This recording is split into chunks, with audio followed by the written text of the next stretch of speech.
Okay, let's set the scene. It's 1950. The age of the computer is just dawning, and these new electronic brains are a total mystery to most people. And right in the middle of all this, the legendary mathematician Alan Turing writes a paper that's about to ask a question that will echo for decades. But the brilliant thing is, he asks it, and then, in the very next breath, he basically tears it up. And this is the question, right? The big one. The one that was on everybody's mind. These new machines could crunch numbers faster than any human, sure. But could they ever actually think? It sounds so simple, but when you really stop to consider it, the implications are just staggering. But here's the curveball. Turing's answer is to not answer at all. He just dismisses the question. He says it's, and I'm quoting here, too meaningless to deserve discussion. I mean, wow. Talk about a bold opening move. He's basically telling everyone that they're starting from the wrong place entirely. So, why is it the wrong question? Well, Turing's point was that words like machine and think are just way too fuzzy. He knew that trying to define them would just send everyone down a philosophical rabbit hole. He even joked that we'd have to take a poll to decide the answer, which he thought was, completely absurd. So, instead of getting bogged down in an endless debate about definitions, Turing does something that is, frankly, genius. He says, forget the old question. Let's replace it with a new problem. A game. A game that we can actually play and see the results of. And he calls it the Imitation Game. Now today, you probably know it as the Turing Test. And this is his elegant workaround, his way of sidestepping that messy philosophical argument and getting right to the heart of the matter in a practical way. Okay, so how does this game actually work? It's pretty cool. First, imagine there's an interrogator in a room. They're typing messages to two other people, a man and a woman, trying to figure out which one is the woman. Now here's the twist. Turing says, okay, let's swap out the man for a machine. Suddenly the question isn't, can the machine think anymore? The new question is, can the machine imitate a human so well that the interrogator can't tell the difference? See what he did? He shifted the whole focus from some internal, invisible thing called thinking to an external, observable performance. Now, Turing was no fool. He knew that this idea would be met with a ton of skepticism.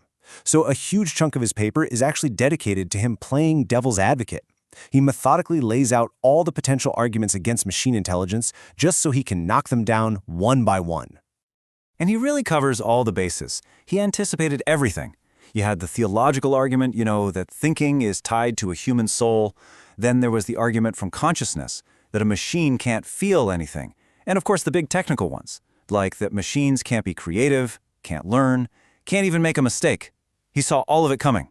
One of the heaviest hitters was this argument from consciousness. Turing even quotes a Professor Jefferson, who made the point really well. He said that a machine might be able to write a sonnet, but it wouldn't know it wrote a sonnet. It wouldn't feel pride or joy from creating something beautiful. It would just be empty simulation. But this is where it gets really good. Because Turing's answers to all these objections are just as brilliant as the imitation game itself. He meets every single critic head-on with this amazing mix of logic and wit. So, for that consciousness argument, Turing points out that it's a logical trap.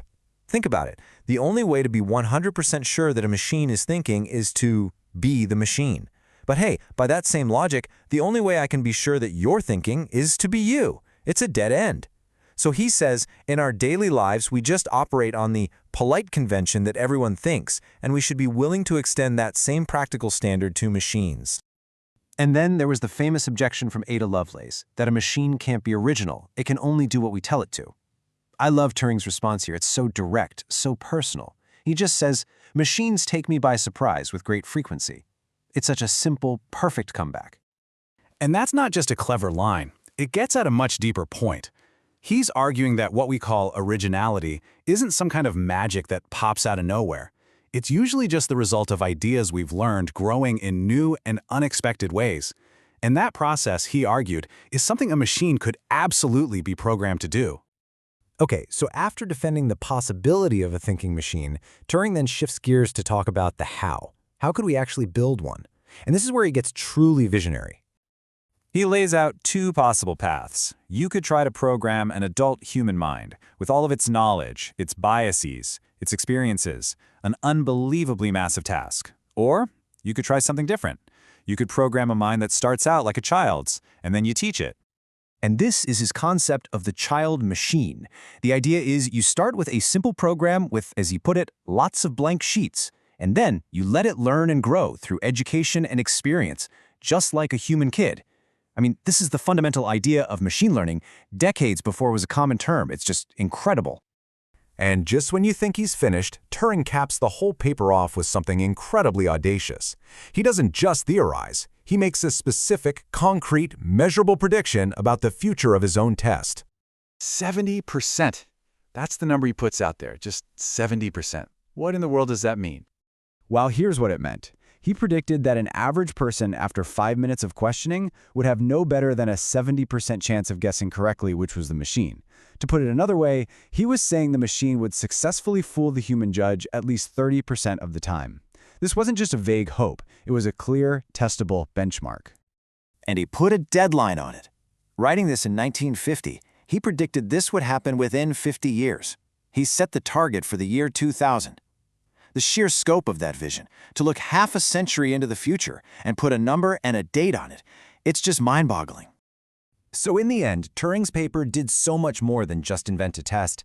It was a masterpiece of thinking that forced us to look at our own intelligence differently.